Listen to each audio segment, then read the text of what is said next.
Hey guys, hi, hello, and welcome back to my channel. Thank you for joining me for yet another upload.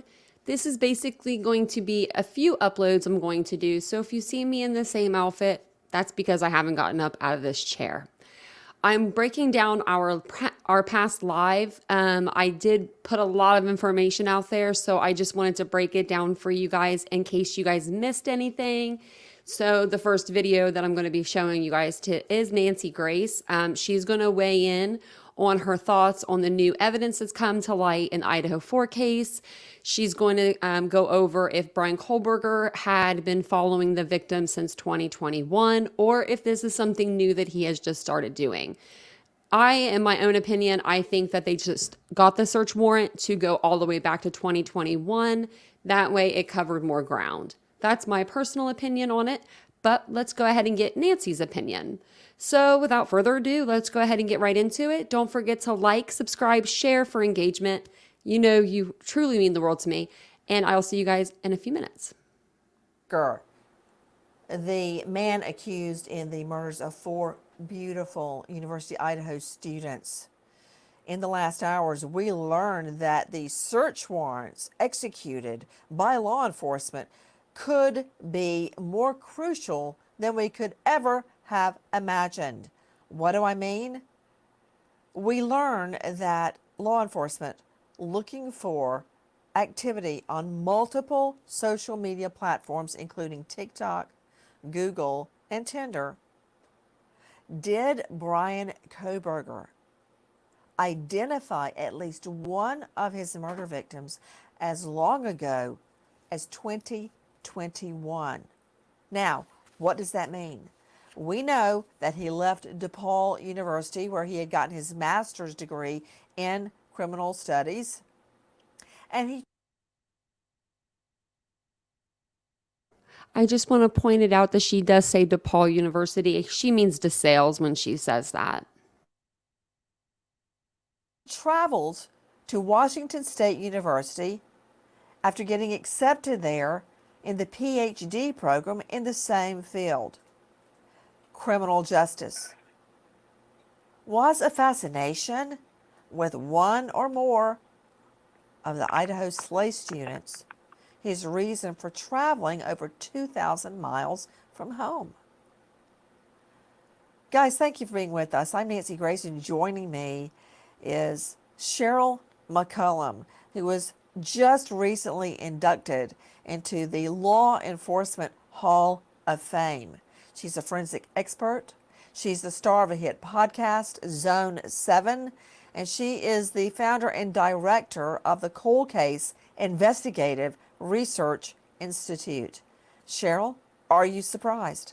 I'm not surprised, Nancy. You and I even talked long ago that law enforcement has got to go back. They work backwards now to see when, in fact, he first, connected with these victims, first intersected, first crossed paths with.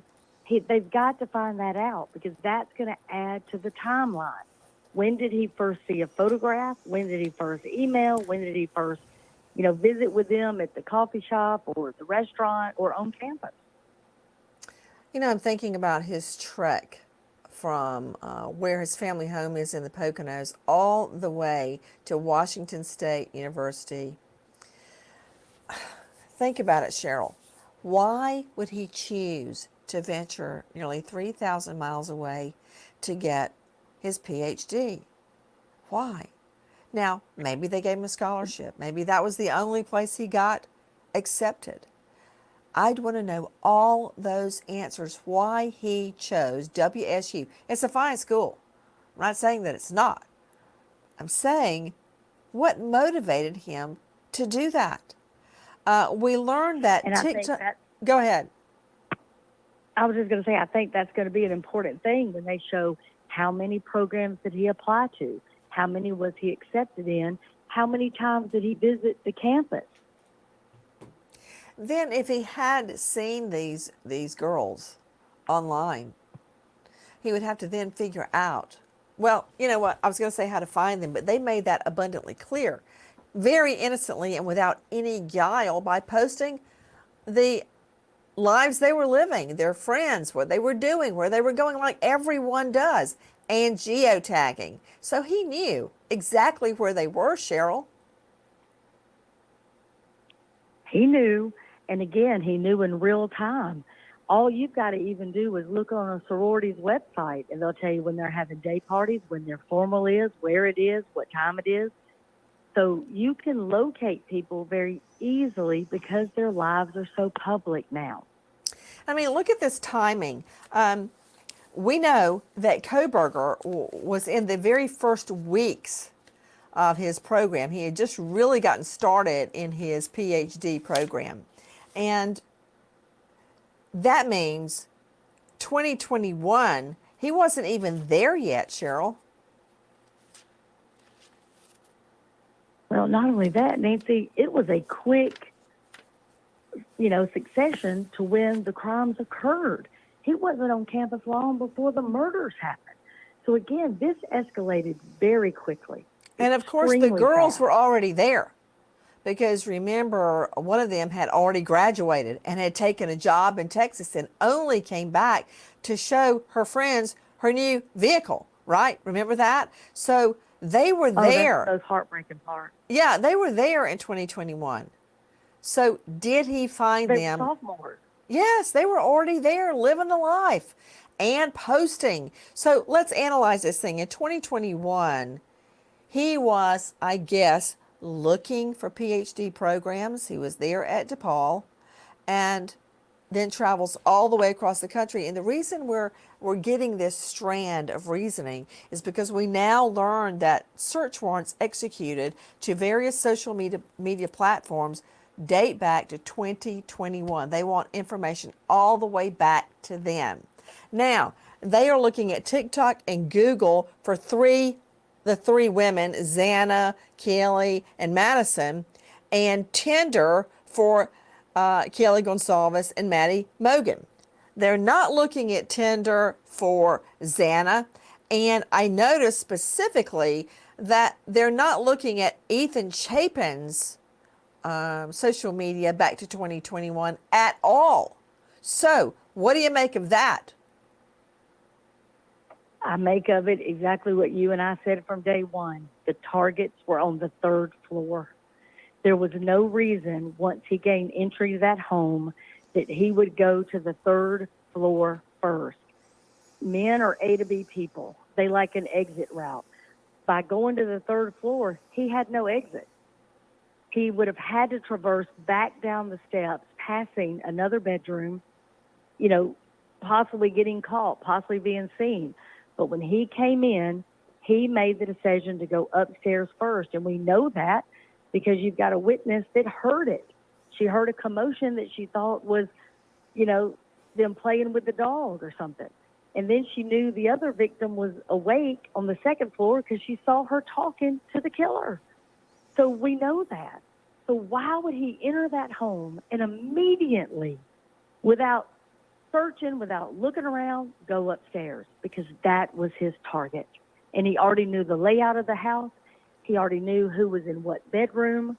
And so again, law enforcement, working backwards, wants to know when not only did you maybe meet them, but when did you start following them on social media, which we already know he's a stalker.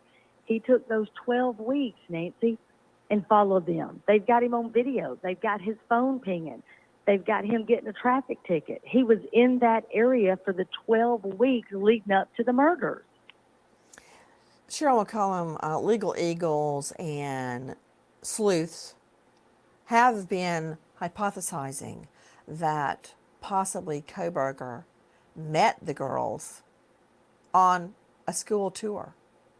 Because if you go all the way from the Poconos, near New York State, near Pennsylvania, you go all the way across the country to Washington State University, you're not going to turn around and come back that night after the school tour, right? And even though they're two different schools, he went to Washington State University, they were at University of Idaho, they're 10 minutes apart. When we were there, going to every single site that we had heard of as it relates to this case, and then some we found on our own.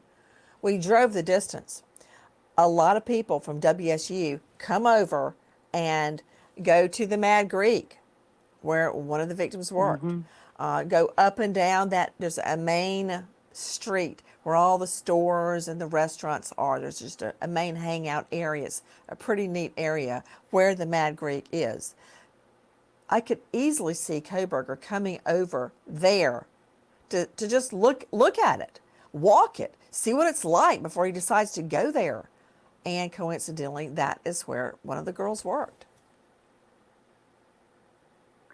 You know, when you're in a college town like that, like South Carolina, for example, you know, South Carolina is right there. Well, there's like another private college 10 minutes away. Yeah. Well, there's shared restaurants, there's shared bars, there's shared, you know, stores.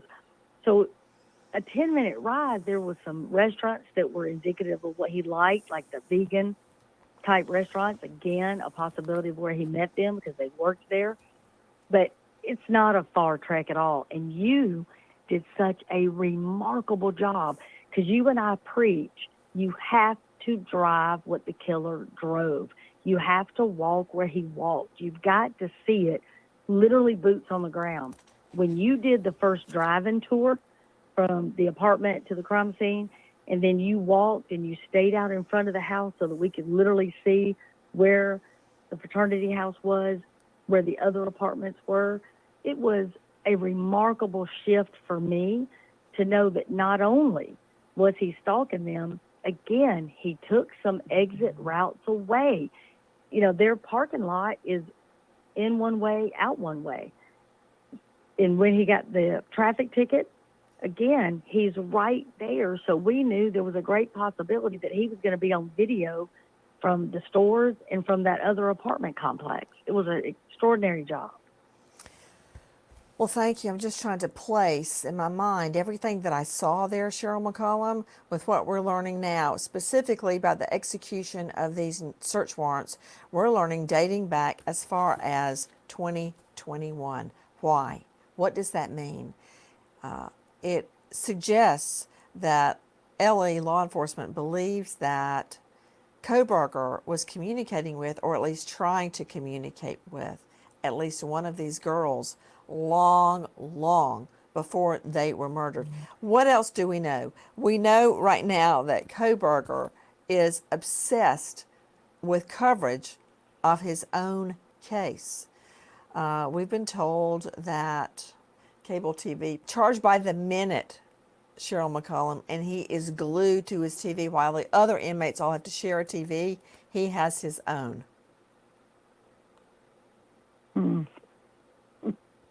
Well, I hope he's watching you. And I hope he realizes by watching you how much trouble he's in and how many doors are closing to his defense.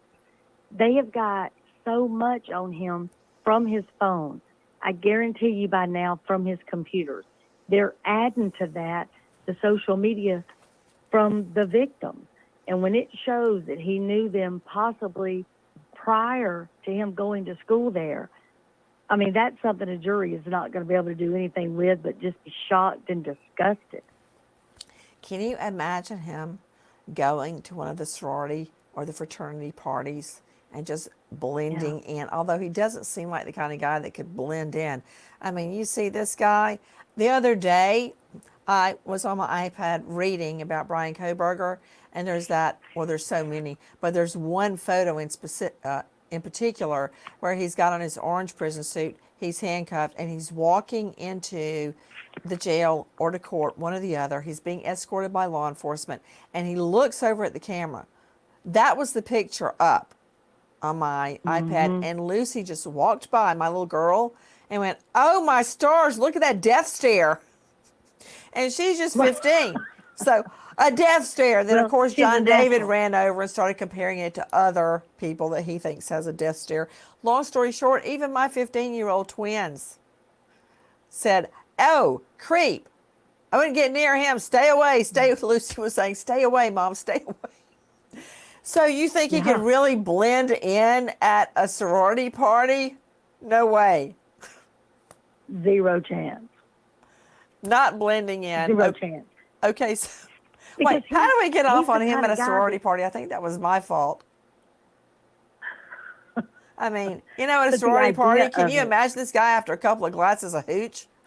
Wow, what we're talking about Listen, is hooch juice, which is some horrible blend of something that it's like in a I've got a vat. 19-year-old daughter. Wait, what is in I've, hooch? What's in there? It's like grain alcohol and Kool-Aid. It's disgusting. Of course, I'm a teetotaler, but I have seen hooch before at parties. What is that? Can you imagine Kohberger at a sorority party on some hooch? Get a glass of that I'm in going to tell him? you something. What? He would stick out so bad because not only is he a creep to women, men think he's a creep too. And that's rare that men would say, yeah, there's something up with this guy. You There's mean that a something man off would about pick it. up on any nonverbal communication? Is that what you're trying to say? Yes, because You but know, here's I something say you that and to I my have talked husband about. all the time. Like, what's wrong with you? And of course, he's found a way to deflect that, sadly. He goes, everything. And then that kind of leaves me high and dry. I have nowhere to go after he admits and confesses, so I just have to walk off in defeat. But, like, I try to And say the something greatest like, thing about his answer, the what? greatest thing about David's answer is everything's wrong with him, but you picked him. Yeah, I always say, you know what, David, it's my fault. You can't help what you are, but I selected you. But I turned the table on him with that too. But wait a minute. Okay, we were talking about sorority and the hooch. Oh, nonverbal communication. You should see this. Like, I'm with the twins, and of course, John David wants to watch John Wick 1, 2, and 3 to prepare for John Wick 4. And I'm like, no, your dad specifically wanted to watch the National Geographic, the one where the animals fight each other. And I look at David and go, like, I'm making a face like, isn't that what you said, David? Isn't it? And of course, David goes, what? Just. What? Yeah, what? The animals fighting each other, National Geographic. Anyway, my point is, they don't seem to pick up on nonverbal cues as well as women. I'm not hating and I'm not judging. Right. I'm just putting it out there. Well, I tell you what they're great at. They're great at summing up other men. That's true. Again, That's really they true. are. You So know, if and I a always man wonder ever why a tells guy you- can spot another guy loser a mile away, but women fall for them and marry them for Pete's sake. But, okay, wait. Kohberger at the party with a glass of hooch in him. He's still not going to blend in. Yeah. But when you say No. that, okay, wait a minute. Back to our train of thought. I blame you for driving this bus into the weeds. Let's get back into the middle of the road. You're right, because wait a minute. This happens every time I'm alone with you, Cheryl McCollum. Okay, where we were is that he's creepy. Lucy saw it. John David saw it. But it's not just them. Think about at the restaurant when he would go restaurant bar, he would meet a girl and go, "What's your home address?"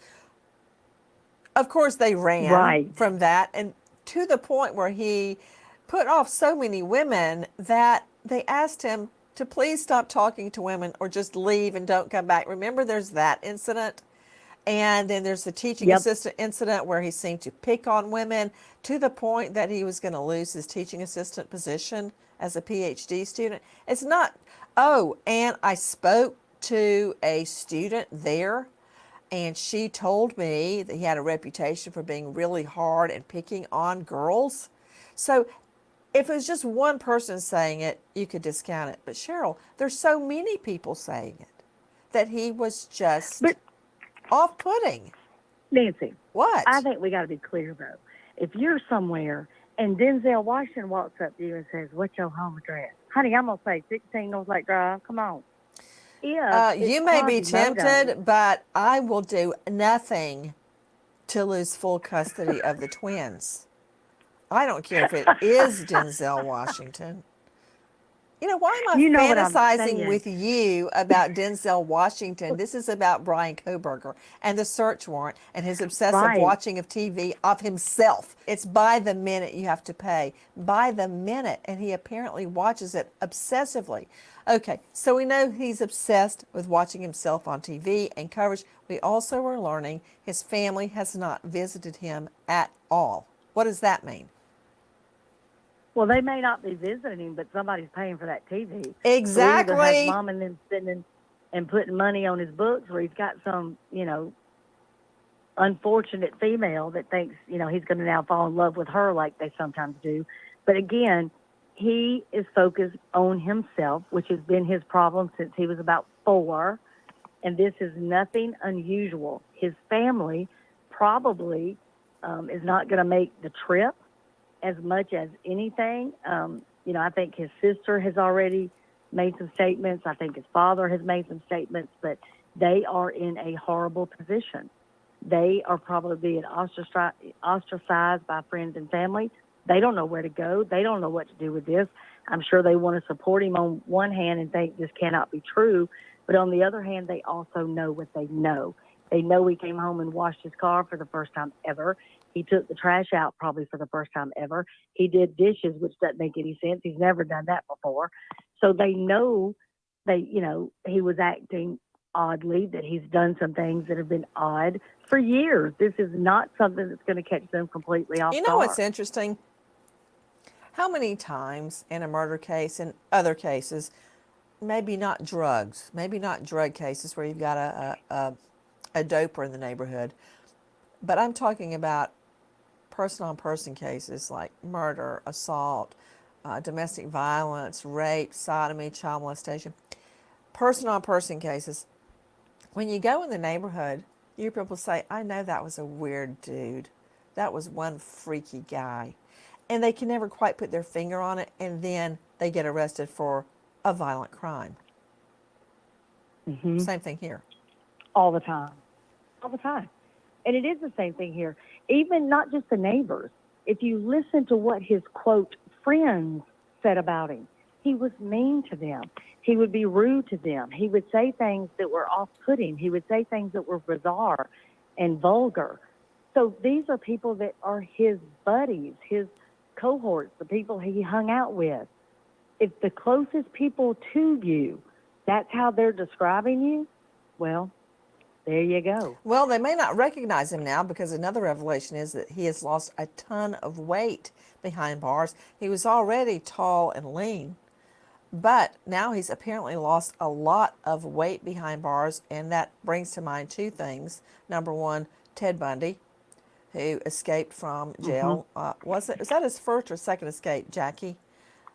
He got small enough to get through a what would you say, a square in the ceiling. And number 2, he's a vegan, or he was when he went into jail, so he must not like the food. I don't want Kohberger escaping.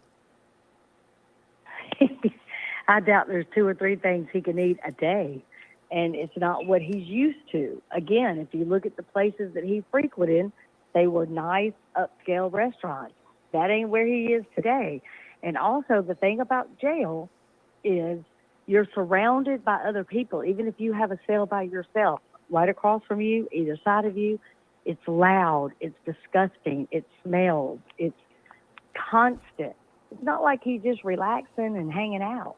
This is a completely different world. He went from a college setting where he was a TA, where he was in control. He was revered, he thought. He was smarter than anybody else in the room, to now he's a number. In the months Ted Bundy spent in jail, he consistently lost pound after pound after pound, and then had not one, but one of his 2 daring escapes. Why is Kohberger trying to lose weight? We also understand that he has, quote, found God behind bars, and it seems as if he gets to speak to a spiritual advisor at will. Sure, and he's going to need them. I think that's one of the best things that could happen.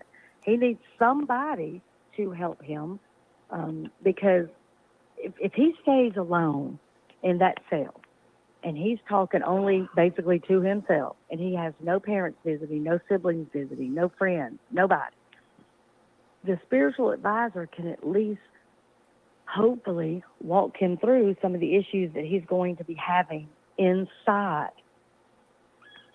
You know what's interesting? I'm thinking about what you're saying about him allegedly finding God behind bars.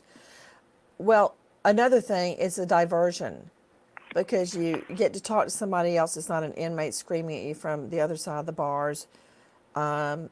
He may be getting reading material from the advisor. I'm not sure about that, but it's a diversion.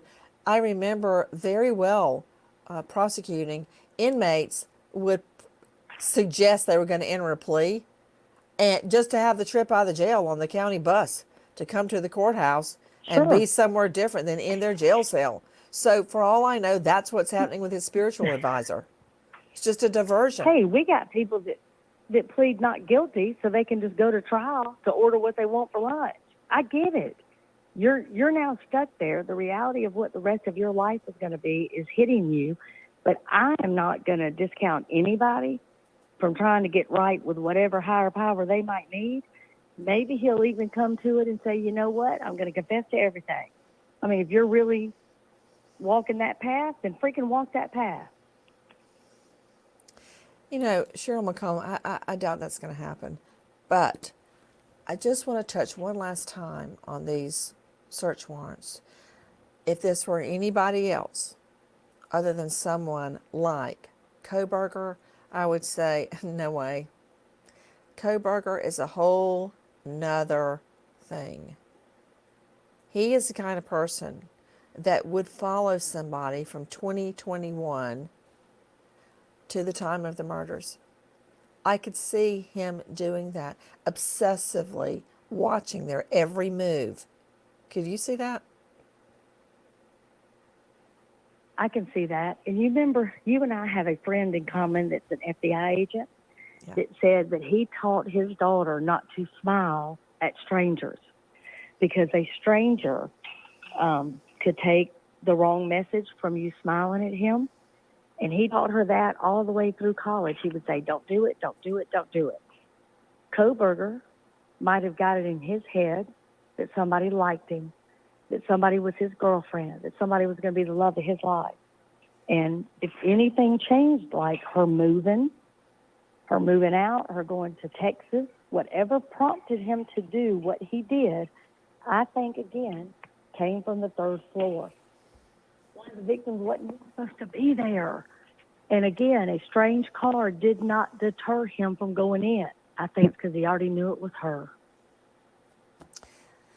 We wait to find out the return on these search warrants that request information from TikTok, Google, and Tinder all the way back to 2021. And to you, Kohberger, behind bars right now, having your vegan food. Bon appetit, friend. Goodbye, everybody.